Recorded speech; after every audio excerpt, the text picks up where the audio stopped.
Hello friends and welcome back to my channel. My name is Stephanie Chase and today I have something different for you. Today's video is all about my year 2022 going to every single AEW pay-per-view along with a few other AEW shows. But before we get on to the main event, let me remind you all to go give me a follow on Instagram, Twitter, and TikTok at Stephanie M. Chase. You can also check out the links to my Patreon and OnlyFans in the description box if you want to help support this channel. But most importantly, please subscribe to this channel. Yes, click that subscribe button. Do you know that nearly half the people that watch my videos aren't subscribed?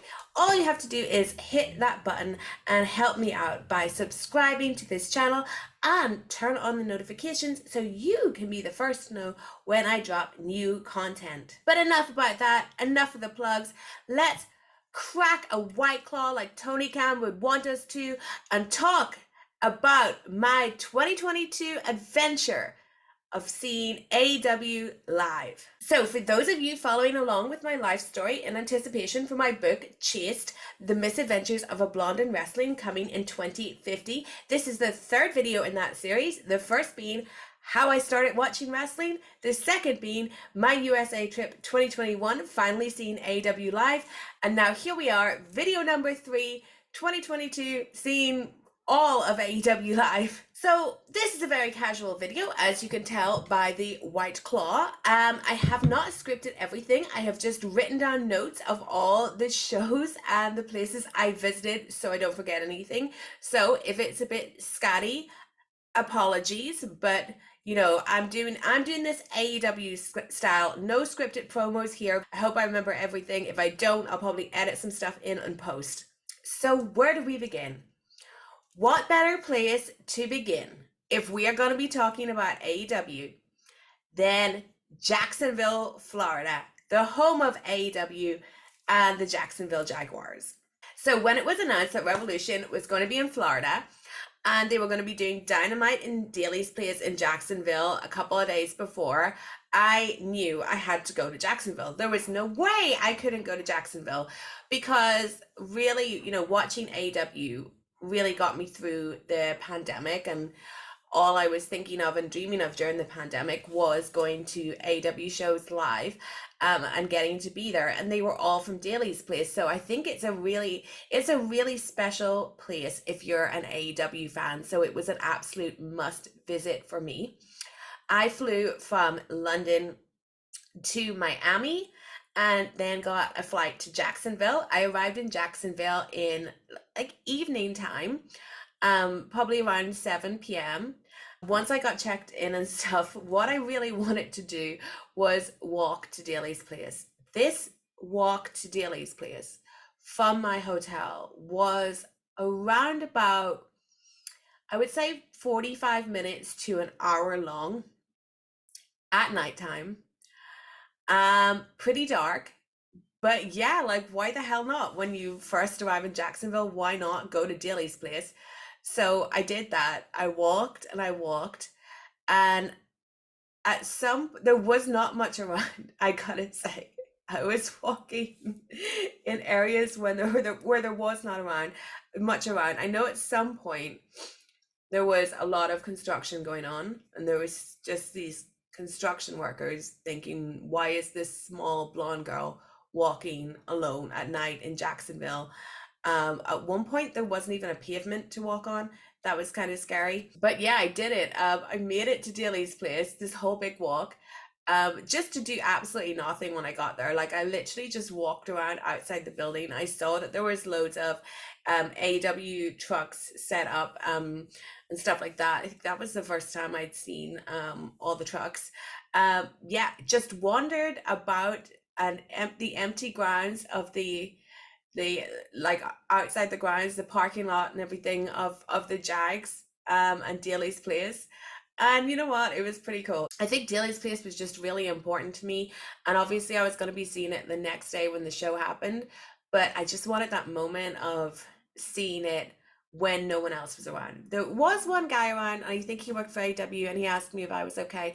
And I said, yes, sir, I am okay because I am here at Daly's Place. So the Daly's Place Dynamite that I went to, it was really, really great. I wore my pink leather fringe jacket, which wasn't customized at the time. I was actually at this show sat next to Jameis from Body Slam, who became a really great friend to me this year. So it's always, wonderful going to these shows, like the people that you can meet and the friendships that you make.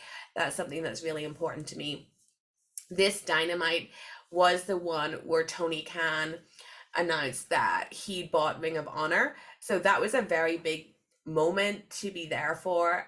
We all like didn't know what his announcement was. Some people thought DL streaming service. Some people thought he bought Ring of Honor, and you know what? He bought Ring of Honor.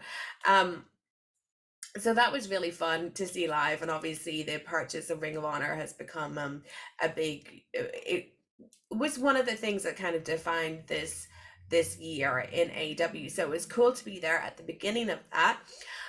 The other thing we had on this show was the go home angle for MJF and CM Punk at Revolution, where MJF brought out dog collar chain and like hung Punk from the ring. This was visually one of the craziest things I've seen. This storyline, I'll get to it more, but between CM Punk and MJF, one of the best storylines I've seen in wrestling in recent years, and that was such a cool moment to be there for. I absolutely love this. This Dynamite was great. Daly's Place is a really great venue. It's small, but it feels really intimate. It's outdoors, and it's just like a perfect place to watch wrestling. I'm so glad that I went to Daly's Place. I really hope I get to go back there in 2023 because I loved it so much, and I would recommend any AW fan, if you can get to a show at Daly's Place, absolutely get to a show at Daly's Place. The atmosphere is amazing. So following Dynamite, so on the Thursday I took a train, from Jacksonville to Orlando. That was my first time on an American train. I arrived in Orlando then on Thursday afternoon. The area I was staying in, so Revolution was like on a college campus, I guess. So there was like this quite condensed area where there were hotels and stuff, and I was staying in one of the hotels there, and restaurants and bars, and then like you had that bit, and then you had like quite a big walk to where the actual arena was, if that's where you were going. And as you were just walking around, I did see a lot of wrestlers in the wild. I saw Powerhouse Hobbs a couple of times. Actually, in Starbucks, I saw Cash Wheeler waiting for a drink in this little Starbucks that like everyone was frequenting. And he just looked like he was waiting ages for this drink. And then the next thing, Bobby Fish pulls up in a car, parks like right at the window, gets out of his car. He's in this full matching tracksuit, just holding his car keys, walks in, no waiting, picks up his drink. He obviously ordered in the mobile app. Cash is like, hey, Bobby. Bobby's just like, walks out with his drink. There was Rampage on Friday night. I will say, if I'm being honest, I remember absolutely nothing about this Rampage. But let's get to Revolution. I'm going to tell you this right now. Revolution was my favorite pay-per-view of 2022. I thought Revolution was awesome. Side note, Sean Ross Sapp was there. Just mentioning this because he'll be mad if I don't mention him. The opening match of Revolution was Chris Jericho versus Eddie Kingston. This is still my favorite match of 2022. I loved this match. The match opened with Jericho taking a bump on his neck, like landing on his head. The whole crowd around me, and I was in like the media section, were just like, oh my God, has he broken his neck? It was the absolute shock of that bump. Plus, how they did the match. It was incredible. I said before in other videos that Jericho's had an amazing year this year, and this was like the real beginning of it. I thought him versus Kingston, it was so excellent. It was such a great hot opener, and I think it actually took a while for anyone to be able to follow this. But I rewatched Revolution a lot of times when I got home and was sad. And it was just such a great pay-per-view overall. And of course, we had another one of my favorite matches of this year, CM Punk versus MJF in a dog collar match. This was incredible live. Um, CM Punk, because of the storyline that MJF and CM Punk had been doing, which was full of callbacks, CM Punk did his Ring of Honor entrance. And I remember being in a queue to get food. Side note, this venue was fucking awful for refreshments. So many of these venues run out of soft drinks, and it's just incredible. This place was terrible when it came to any sort of refreshments or anything. I thought it was one of the worst venues that they ran this year, but I guess WWE have control of whatever is like the top venue in Orlando, because there's no way this was the premier venue in Orlando at all. So I was in the queue and I heard the beginning of Cult of Personality. I ran in. It was MJF doing a swerve, but I had actually gone and stood kind of like I just went through any door because there's no way I was missing Punk. Punk is my favorite wrestler. So I actually ran and stood somewhere that was a bit closer than where my seats were, and it was more to the side near the entrance. And did I make the right decision? Because then CM Punk comes out and he does his Ring of Honor AFI entrance. This is the best entrance I have ever seen live. I know this caused some discourse online with idiots saying that they didn't get it because they don't know the history of CM Punk. What was to get, guys? He was doing a callback to his Ring of Honor entrance because the feud had referenced so much of the Ring of Honor stuff, but whatever. But for those of us who are long-term Punk fans or who have followed, Punk's career, this was so special. It made me really emotional to see him do that. I mean, it's we'll get into later what has happened with Punk throughout this year. But at that point, seeing him acknowledge his past and his history like that and the meaning behind it, this entrance just made me cry. Honestly, it was one of the greatest things I've ever seen. And I'll always say that if there's anything that happened during the pandemic that I wish I could have been there for, it was CM Punk arriving in AEW. Unfortunately, I couldn't go to that show, but I am so glad that I saw Punk in Orlando do this entrance and have this match with MJF. This match was incredible live. Um, it was so good. I went to the press conference afterwards, asked Punk a question regarding like now, being the time for him to go back um and do this feud with all the references. So it was always good when I got to say something to the great man Phil Brooks. But yeah, uh, I loved Revolution so much. It was such a great pay-per-view. And I will say, when it was all over, I had like one more day in Orlando and I was just so sad. Like I didn't want to leave at all. I'm always sad after pay-per-views, but I was particularly sad after this one. Revolution was a really great time. Best pay-per-view of the year. My favorite match of the year was on there. And yeah, it was amazing. So then in April, I decided to go see a random AEW Dynamite in Boston. Why did I do that, you may ask? For those of you who keep up with my stuff, my content, my stuff, you know that I lived in London for a very long time, like 10 years. Like really hated living there. So when I came home from the show in Florida, I just wanted to get out again as soon as possible. Boston was a place I'd never been to.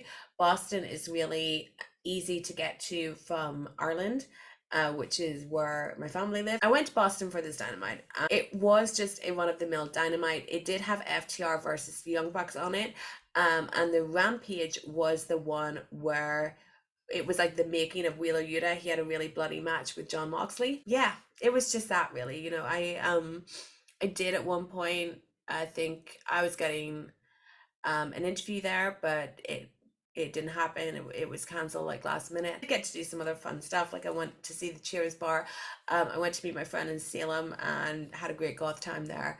So after Boston, I came home to Belfast, and I ended up never returning to London. Like I never returned to my house in London, um, except for one day in July when I went to retrieve all my stuff. Next is what I would say was probably the best, or at least in like the top two trip that I took. It was Las Vegas for Double or Nothing. Las Vegas was absolutely amazing. I had never been to Las Vegas before. I had been to Florida before. Las Vegas, never. And if you're going to do anywhere in the US, do like a week in Vegas and just go all out having fun. It's complete adult playground. You do need to have someone with you. I had Beto with me on this trip, and it was amazing. Um, we saw everything I think there was to see on the strip. We walked it up and down every day. We went into every single hotel, all the casinos. We just really had like the most fun being in Vegas. My non-wrestling highlight was probably going to Area 15, which is just this great, I can't even describe it, just look it up. It's this great neon land. Paris Hilton goes to it for her bachelorette party in her reality series where she gets married, and that's where I saw it, and I was like, I have to go here. I have to dress in neon and go here. We did this thing where you like hand, it was like a hand glider across the ceiling. It was amazing. You'll see the video clip and what I mean.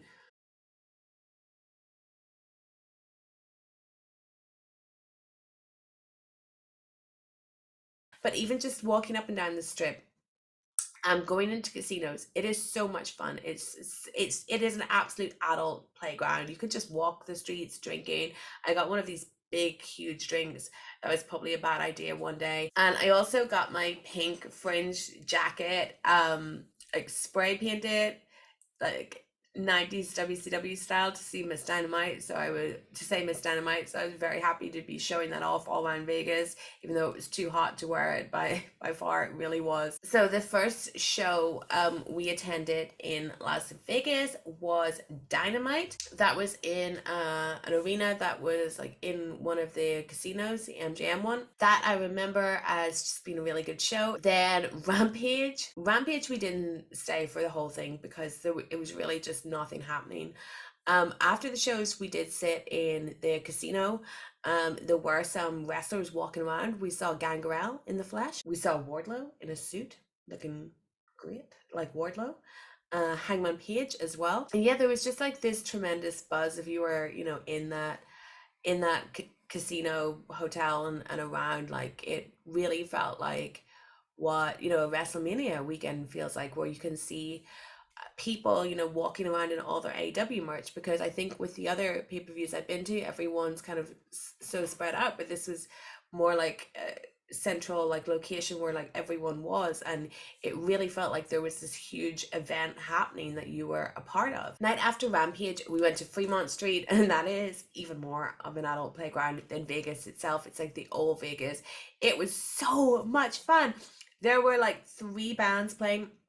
One was like playing 80s pop music, one was playing classic rock, and the other was playing like hair metal. I was just running between all three stages, just dancing.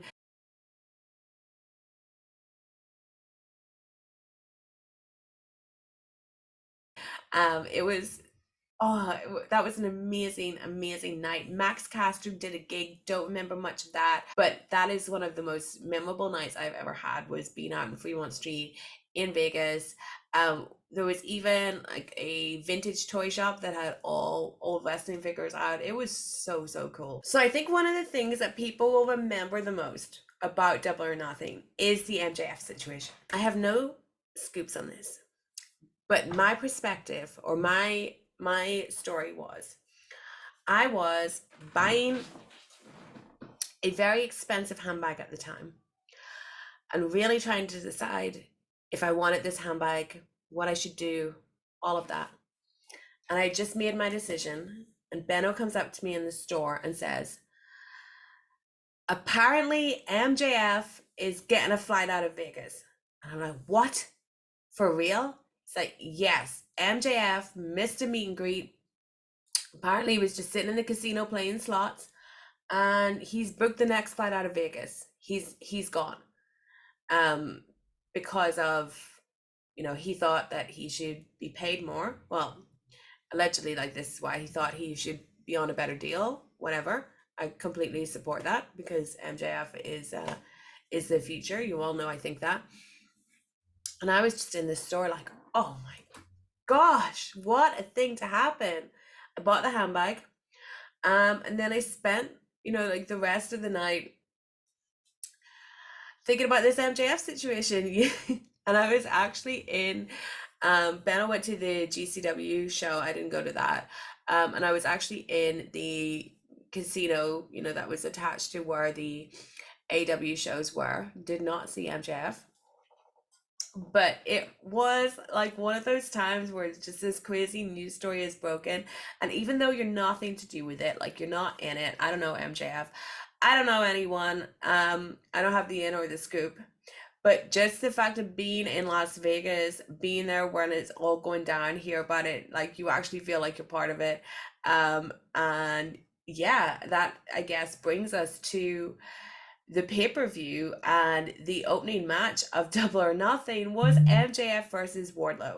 So the pay-per-view kicks off. We were all wondering if MJF was actually going to be there. He was. He comes out first. The boos that rained out for this man, it was incredible. He got real heat. This is back in the day when MJF was getting real heat. People fucking hated him. I was loving it so much. The guy is an absolute genius. And that match was so hot. As you know, Wardlow ran him over. And I guess we'll get to, like, what happened, the follow up, all of it. But that on that night, that moment, I have never heard anyone get booed as much as MJF was, and it was incredible to see it live and be a part of it. The other memorable moment from Double or Nothing was Anarchy in the arena. So for this match, before this match started, Benno and I had gone to the concessions, like, merch stand, and then we saw Eddie Kingston, Santana, Ortiz, Daniel Bryan, and Jon Moxley, like, in the walkway, round where the concessions were, getting ready to do the through the crowd entrance, and there were all these fans standing around them, and it was incredible. And I will say that, you had Daniel Bryan there, you had Jon Moxley there, two ex WWE stars. Everyone was chanting for Eddie Kingston. Eddie Kingston was the man. And he's someone that I don't think they capitalized on properly in 2022. But the fan love for Eddie Kingston is immense. It was really cool to see them all, like, preparing for their match. They all looked so intense and in the zone. And then, yeah, we got to see, I think we were where Ortiz came out, but we got to see them do that entrance.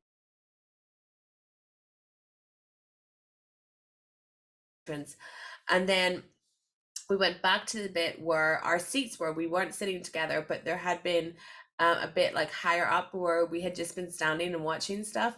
And the match started, and it is Anarchy in the Arena, like, and Anarchy in the Arena is one of the greatest things I've ever seen live. And we had this vantage point where we were high up and we could just see everyone. And we're just like looking down on it, like, where's Jericho? Where's Danielson? Where's Moxley? All of it. It was such an exciting match to watch live. And I still think that they need to produce different cuts where it just follows the different like pairings that it all went off to. But there was just so much to see and so much to take in. It exceeded expectations so much. It was an absolute masterpiece of a match, and I am so glad I got to see that match live. It's absolutely one of my favorite matches of the year. It's just hard to compare it to something like, Jericho Kingston, which was just a straight up wrestling match. This was mayhem. It was so cool. There were so many great ideas on it, like Moxley's music keeping playing and then Jericho stopping it eventually. Eddie Kingston coming out with the gas tank. Who's ever going to forget that? It was an incredible match, an incredible live experience. And the other big thing that happened at Double or Nothing was CM Punk beat Hangman Page for the AEW Championship. Of course, I did cry. I shed a tear seeing CM Punk hold up that title. Yeah, an absolutely amazing night, amazing pay-per-view, amazing time in Las Vegas. I went to the press conference afterwards, asked Punk a question. That press conference was extremely long. It was extremely long. I will say that. Like, that was the only negative. It was so long, and there's not any like refreshments or anything. Not that I'm asking to be given refreshments, but I would even like the opportunity to purchase one, or perhaps a water fountain. And yeah, that press conference was really long, but it was an amazing night and just an amazing time in Las Vegas. It was such a good time in Las Vegas that the next day I completely missed my flight to Los Angeles. Yeah, I woke up and I hadn't packed anything, and my plane was leaving in an hour. So that wasn't good. But through talking to the airline, I found out that if you're within a certain number of hours, I think it's three, late for a flight, they'll just put you on another flight. So we got another flight that took us to San Jose and then on to Los Angeles. So that was fine in the end. My luggage was lost, so I ended up spending my first night in LA in my pink Miss Dynamite jacket, some leggings, and an AEW t-shirt. Not how I wanted that to go down, but still. My suitcase turned up at about 6 a.m. the next morning. Um, no harm done. And I actually got some compensation that took me to another show, but we'll get to that. And then on to the LA Dynamite. This loved the venue for this. It was like a very small, old school venue. It had a lot of great outdoor space where they were selling drinks and merch and stuff. So it felt very open. It didn't feel like the other venues where you can kind of feel like closed in and kind of like claustrophobic, like you're trapped in this big building for hours. This one was really cool. So this Dynamite will be remembered for MJF's promo. MJF came out, he was getting booed again, like he was in Las Vegas. And then he suddenly, starts spitting some truth about how he deserves to be paid as much as some of the ex WWE guys that have been brought in who, aren't actually wrestling or doing anything. And the crowd just completely got on Max's side. It was an amazing thing to watch. I think in retrospect, they never should have done it, because it's kind of led to the muddying of the MJF character, because, when you went back in Vegas, he was pure heel. People hated him. And now people really like him, even though he's still playing up the heel persona. But I will never forget that Dynamite for that, and witnessing the MJF promo, and just seeing that crowd reaction go from so negative to so positive. This was also the Dynamite where Jericho got a bit of his hair cut off, and CM Punk had the injury. He teamed with FTR and had the injury that would lead to him then vacating the title, which would happen on Rampage that I wasn't at. That was after I was home. We found out that CM Punk had to vacate the title, which was kind of a sad end to all the fun that was in Vegas and LA. Another sad ending was that I got COVID for the first time. The only time I've ever had COVID. If you're going to get it anywhere, I guess Las Vegas is probably the place. The next stop in Steph's Magical Mystery Tour was my favorite place in the whole world, Chicago, for Forbidden Door. I can't believe it took me this many months to make it back to Chicago. You guys know how much I love Chicago. It's the greatest place on earth. I had so much fun here. And being there for Forbidden Door. I mean, the build to Forbidden Door was not good at all, but the event was fantastic. I thought all the matches on the show were so great. I got to sit beside Rich Fann, which was an awesome bonus. We saw Jon Moxley become interim champion. And also Jay White wrestled. And Jay White is, of course, one of my absolute favorite wrestlers. I mean, before the pandemic, I had traveled to New York for the New Japan MSG show just because Jay White was main eventing. He should have main evented this show, but he didn't. I did kind of try in a way to ask Tony about that at the presser after. But all in all, Forbidden Door was a really great show. You know, the build wasn't good, as I said, but the show itself, they pulled it off. And, you know, you'd have to, with all that talent and the talent that AEW has, and then bringing over people like Okada and Minoru Suzuki. But that was a really great time. I'm so glad I was in Chicago. But after I had booked Forbidden Door, because I booked Forbidden Door before I even went to Vegas, I booked my flights for Forbidden Door. But then they announced that Blood and Guts is happening in Detroit after Forbidden Door. And I thought, well, Detroit's kind of close to Chicago. I might as well stay. And then I had got some compensation for the airline that lost my luggage on the way to Los Angeles. So I used that to buy a flight between Chicago and Detroit. I did have to spend money changing my flight back home from Chicago, my original one.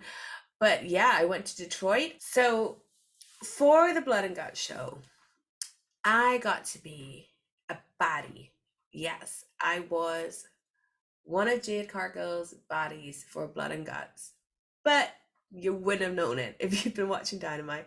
Yeah, I got to be a baddie. I told everyone I was going to be a baddie, and then I was like the baddie that was cut from TV. Boy, did I feel stupid. So I think you could say I was technically a baddie, but the record will show that I was a baddie. But if you were watching the show, that record will not show that I was a baddie. But that did mean I got a really good seat to see Blood and Guts. I thought it was a great match. I think most memorable moment was Sammy going off the cage into the announce table, and I really enjoyed it. I would say there were no, from where I was sitting, there weren't like big screens in that arena, so you actually lost a lot of the action. And when they all went to the top of the cage, like I really couldn't see anything. It was just like little like insects, up there. So I think it was a match that I probably enjoyed more when I then watched it at home, but it was definitely a cool thing, a cool match to experience live, to say that I got to go to Blood and Guts and see like the two rings and the cage up there. That's pretty awesome. Maybe this is the real main event. It's time to talk about All Out. I'm back in Chicago. And this was an unforgettable trip. Maybe not for the right reasons. So before the trip, I did an interview with Wardlow. That was a really good one where he talked about the MJF Double or Nothing stuff. That got me a bit of attention, which was a good thing, to see that clip being shared everywhere. The next day, I made it to Chicago, and WH Park from Post was there, my good friend. And Mike Mary was there with his daughters, Vivian and Nora, who are my two favorite people that I met this year. Sorry to everyone else, but you will never beat these two amazingly cool young girls. And yeah, Chicago started really well for me. The venue for the All Out shows is terrible. It's not even in Chicago. If they run the same venue next year, just know it's not in Chicago. But I love Chicago, so I was staying in downtown Chicago. So were WH and Mike was kind enough to give me a lift to the shows. So went to Dynamite with him, and I had a pretty sore leg, really. That first couple of days in Chicago, my leg was pretty sore, but I'm kind of like the person that could like push through. So my leg was sore. First couple nights I went out, wore trainers, not heels. I was trying to like take it a bit easy. But yeah, I had a sore leg, shall we say. But went to that Dynamite. I was sitting next to one of my absolute favorite people in wrestling media, Zach Haydon from The Torch. We had a great time talking the whole way through Dynamite. It it was the Dynamite where Ace Steel cut fucking amazing promo. Um, which yeah, it's glad that he had that time to get it in before what happened a few days later. But yeah, Ace Steel cut a great promo that like convinced Punk to take the match with John Moxley. Um, that Chicago Dynamite was probably like it felt a little bit less than the other shows in Chicago I'd gone to. Like the arena wasn't completely sold out, but they would get there by the time of the pay-per-view. But yeah, that was a really cool Dynamite. It was great sitting with Zach, and it was great just being with Nora and Vivian and Mike and WH in the car, like really just having fun before and after the show, talking about things. It was such a great experience. Then, as the days went on, still had a sore leg. I didn't actually go to the Rampage because of it being like so far out from the city. I just wanted more time in downtown Chicago. And I kind of figured like nothing really was going to happen there. And I was totally right. But I also had this sore leg problem. So this Saturday was the day of Clash at the Castle, which was happening in Wales. And I think it actually would have cost me more to go to Clash at the Castle than it did to go to All Out. But yeah. So that morning I woke up and this leg pain had gotten worse. And it was in my back as well, my lower back. And I decided that that was going to be a write-off day. Then the morning of All Out happened. I woke up. I was in immense pain. And I remember phoning my mom and saying, like, this is really bad. My back really hurts. And I'm having real trouble walking. And I messaged WH and I asked him if he could get me any painkillers, and like very kindly he brought them to my hotel. So I took these and put like a higher dose of them than I would have taken if I was in the UK, to be honest. I managed to get ready for All Out. I took a taxi to the show and I was just trying to get through the show, um and obviously the scrum that would be after, but I sat through that show in so much pain and I had to get up a lot and walk around. Luckily this is one of the few arenas that had like a little outdoor area, because I would literally be getting up after every match just to have a walk around, because I was in even more pain if I just stood still, even though walking hurt as well. The show, well, it's going to be remembered for what happened after, but I would single out the acclaimed match with Swerve in Our Glory as being an amazing moment in AEW in 2022. That crowd were so hot. I would have called an audible. I don't care what anyone else says. I would have called an audible for Jamie Hayter too. Um, and then they had the casino ladder match where the Devil won the chip. And then then we had CM Punk winning the AEW title again. Great moment. And then MJF coming out and challenging him. So all in all, I think All Out was a really good show. I don't have like the best takes or memories of it because of the physical situation I was in. When the show ended, I had to make a decision about what to do, and I knew that the best thing for me was to go back to the hotel. So I skipped the scrum. And obviously I had no idea what was going to happen at that scrum. Do I regret skipping the scrum? No, I don't, because you can't regret something like that. I wasn't it obviously like wasn't meant to be that I was at there. I had to do the best thing to take care of myself. Yeah, I missed the most talked about scrum, most eventful scrum of all time. Um, there's nothing I could have got out of being there like, to be honest, there's no story to be had or no question that could have been asked because it was all unfolding like that. Hunk was doing his thing. So there's nothing I could have gotten out of it professionally being there. I don't think there's anything I really could have gotten out of it personally other than to say that I was there, and that doesn't really give you any other, any kind of great story, I think, because it is all out there in the open to watch on YouTube. But yeah, I missed that scrum, and I remember being in the back of Mike's car playing a game with Nora, while my favorite wrestler ever was just setting fire to everything. He was setting fire to everything, and I was thinking, oh my gosh, what the hell is wrong with my leg? That's my all out story. And because I love Chicago so much, I was staying on a couple of days. The next day I woke up and I felt fine, and I walked around Chicago all day, and then I went to the Chicago 360 at night. I was in a bit of pain, but I felt fine, and I was like, oh, okay, well, I guess it was nothing, and I missed the scrum and everything for no reason, because obviously this isn't a big deal. Fast forward to Tuesday, woke up on Tuesday, couldn't walk at all. I spent, I would say, about 24 hours in a bed, either screaming or crying. Wednesday morning, at about 5 or 6 a.m. was when I decided to go to the hospital, which luckily was very nearby, but I got a cab to it anyway, because I could not walk.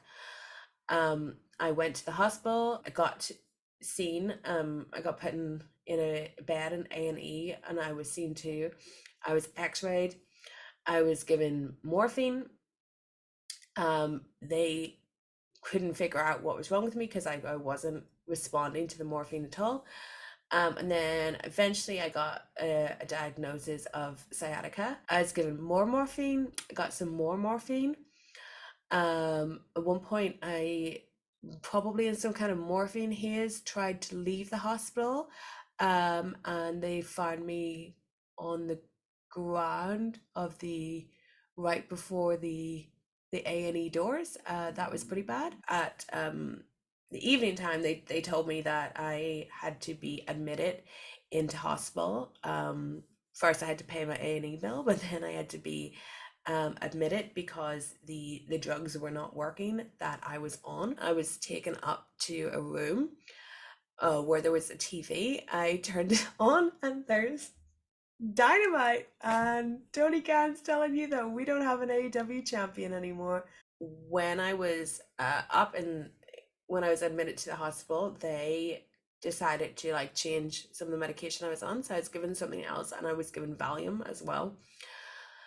And it was only a couple of hours after that that the pain actually started to subside. And yeah, I just spent a night in hospital where every like hour someone would come in and check on me and give me more drugs. And then the next morning, I felt the best that I had felt in the past 48 hours.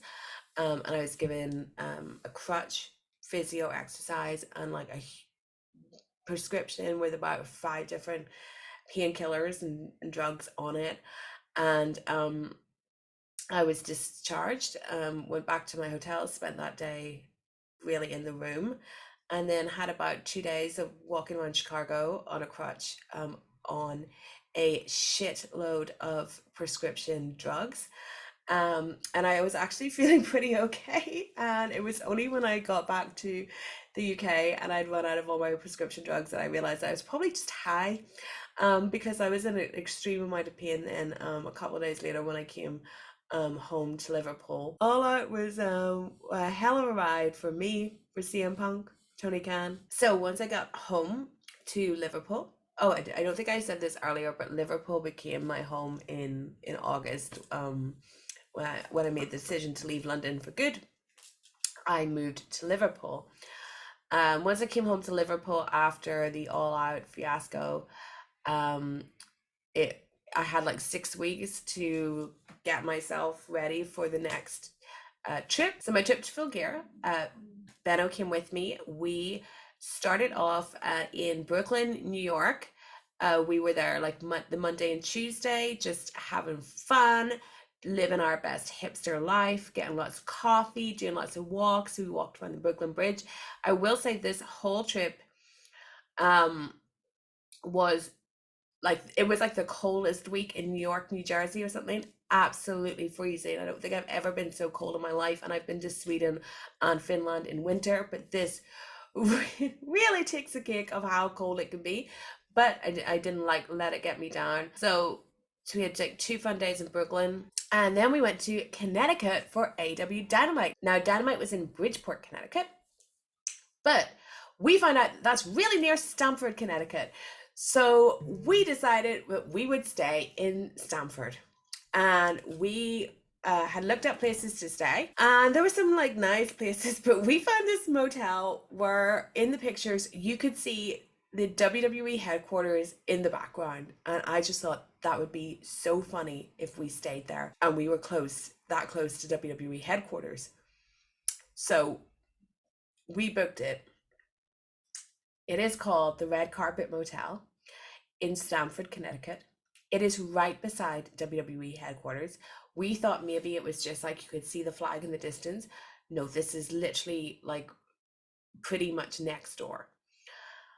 God knows what has gone down in this motel, but we had a room that had a heart-shaped bathtub in the middle of it, not in the bathroom, in the middle of the room for no reason. It was grimy. It was gross. I can't imagine anyone actually using this. I certainly did not. Um, this motel was sketchy as like, we ended up then Googling it, and if you Google this motel, everything is like drug bust, guns found, yeah, murder. But it was so worth it to be that close to WWE headquarters. And we checked it out at night, and then the next day we went and got some photos in the light. It was so cool to see it. It was like a dream come true. It just, what I think of when I think of WWE headquarters is the Attitude Era video that ends with a guy like jumping out of the building and Vince McMahon saying "Get it," where, and I've certainly done this impression before in video, where Sable goes, "We never use sex to promote our product." It was just so cool. We got to see, like, you could see in some of the windows at night, people were working out in the gym, people were legitimately watching Fox News. The foyer, there were statues like Andre the Giant, The Undertaker. The security guard was actually super nice and took photos for us. And it was a great experience to say that I have been to WWE headquarters. The Dynamite in Bridgeport was a fine show. It was the attendance was very low at it. I'd never been to a Dynamite that low attendant. Like half the arena opposite the hard cam side, there was basically no one sitting in the seats there, which did mean that we got to move into way better seats. So always a silver lining. And then after Connecticut, on to New Jersey for full gear. Most of the time I did spend in Manhattan, in New York, literally walking around all of New York. I think this is about the fifth time I've been to New York, but definitely the time I've seen most of the city. I went like absolutely everywhere, did so much walking and so much shopping and having so much fun. And a great part of this trip was how many people that I got to meet, because it was the anniversary of Post Wrestling, John Pollock and Wei Ting. And I've said this before, I think, when I made a video with John Pollock, when he was kind enough to join me for one of my previews on my channel about 2 years ago. John Pollock is 100% my inspiration. It was after listening to an interview between him and Ariel Helwani that I ended up getting my first like big interview, which was with Jay White. It was being inspired by what those two had to say about working in the business. And it was incredible, the people that we got to meet. WH and Mike and Nora and Vivian were there again. Scrump was there, who I know Braden and Davey were there. I got to meet Andrew Thompson in person, and meeting John and Wei in person was fantastic. These voices that I hear pretty much every day, seeing them in the flesh. We all had a big dinner on the Friday night at a pasta place in Times Square. It was awesome, and then we all walked around Times Square together, and it was just really magical. Like to be like, wow, I'm in Times Square with John and Wei. That is so fucking cool. And the next day before the pay-per-view, they had their 5-year anniversary show, which was really fun in this club near the venue. And I was just listening to their story, like so proud of them as someone that has listened to them from the law days. And I remember, the day that they lost their jobs, and I remember the day they launched Post Wrestling. So it was so cool to see how far they've come and all these people coming out to support them. And that's one of my most memorable moments of the whole year, is the time I spent with Post Wrestling in New York and New Jersey. But I can't even like begin to list the things I saw and everything I did in New York. It was just so much and so wonderful. And even though it was absolutely freezing, it was such a good time. Just so memorable. And then we had the actual Full Gear show that I thought that was a really great show. And it is where MJF won the title. Great moment to be a part of. Great to see MJF's mom walking around the crowd, telling everyone she's MJF's mom and getting photos taken. That was brilliant. I really enjoyed that show. It was a great ending to the year of pay-per-views. Scrum afterwards was really good. The scrum started, I think, just after midnight, which meant it was my birthday. Yeah, my birthday is November 20th, so it was the day after Full Gear. So I think that when the clock was striking midnight, MJF was doing a work promo, calling us all fucking marks.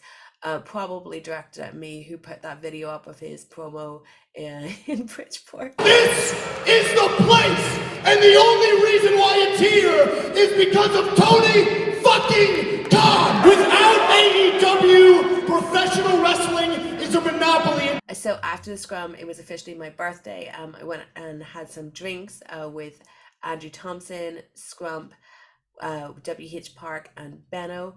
That was really great. And then I spent my birthday in Manhattan the next day. I had full on goth day. Went to the Beetle House, which is like a Tim Burton themed restaurant, totally right up my street. Did a lot of shopping. Ended the night having drinks opposite this amazing mural of Debbie Harry. And it was one of the most memorable birthdays I've ever had. It was great to spend it in New York.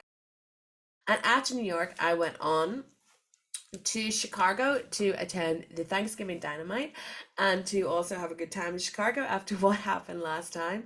And I had a really great time in Chicago. That was my favorite trip to Chicago. Attending the Thanksgiving Dynamite, I had been there last year. Um, it was a really great Dynamite. I would single out Chris Jericho versus Tomohiro Ishii as the best match on the show. I love both those wrestlers, and I was so excited to see it live. It was so fucking cool. And the crowd was so hot because it was Chicago. You had the Elite versus Death Triangle. You had a lot of the crowd dunking on the Elite. Some people that were supportive of them, but it was quite the hot crowd atmosphere. There was a lot of pro CM Punk chants where I was there. I'm not going to say whether I participated or not, but it was really good. I thought I'd be slightly sad. Maybe there was like a tinge of sadness because the Thanksgiving Dynamite I attended last year was very emotional for me because it was in Chicago. It was the first time I'd ever been in Chicago. It was when CM Punk and MJF did a really long promo together. It was the first time I'd seen CM Punk in Chicago, and I was actually cried after the show because I was so happy. And now, we're in a totally different place with what has happened with Punk and AEW. So it was different to be in Chicago and know that he wasn't going to be there, and the circumstances. But I still thought it was a really great show. I had a really great time. And then I spent another I think 5 days in Chicago doing everything I could possible. I went to the zoo, visited like the Old Town area. I even went to Mindy's Bakery. I didn't get any muffins because they had all sold out, but paid a visit there. And I think I actually got to see the most of Chicago at that time than I ever had. And yeah, that was, what a way to end it. Thanksgiving Dynamite. I've never been I get sad every time I go home, but this one I was like the saddest. I was literally like crying on the airport getting on the plane. I don't know why. This one just really hit me hard. I think it was because I had such a great time. Like New York, New Jersey was so amazing, celebrating my birthday, and then being in Chicago too was so good that it just really I just hit with the sadness really hard when I had to go home. And that's it. I'm not gonna add up how much money I spent, but I will when I'm editing this add up how many miles it was and let you know right now. But that was a year of attending every AEW pay-per-view plus some extra. Um, I guess I should give my final thoughts. Looking back, I had the most incredible year, and given like the pandemic and how bad that was and how amazing it was to go to Full Gear at the end of 2021 to be able to do a full year of AEW pay-per-views, it was totally worth it. It really was. I wouldn't change it for anything. I got to see so many amazing matches live that I will never forget. um and I definitely make no secret of how much I love AEW and how passionate I am about AEW. um and when you love something, that's what you do. You kind of invest everything into it, and I met so many amazing people. Wonderful how many friends you can make through wrestling. If you've watched my video about me growing up as a wrestling fan, you'll know that I have been a wrestling fan since I was like 5, 6 years old, and I did not know anyone who liked wrestling when I liked wrestling. It is only in the past couple of years that I have met other people who are also fans of wrestling. It's only since I've got into the industry myself. I never had friends that liked wrestling. It was always something that was just me. I had no one to discuss things about, and like to be surrounded by people that have the same passion as you is incredible. Anyone is watching this and thinking that they want to travel to see AEW, to see WWE, whatever, to have that experience, and what's holding them back is the fact that they would have to go themselves, I would absolutely say go for it. Like just fucking go for it. You will be fine. Like sometimes it's lonely, but you will make friends when you're there. You'll always find like something to do, and you'll just have the most amazing memories. Never let the fact that you don't have anyone to go with, or that you'll have to go by yourself, hold you back from doing what you want to do. And I think maybe just because of society, like women feel a lot of the time that they can't do and go places themselves.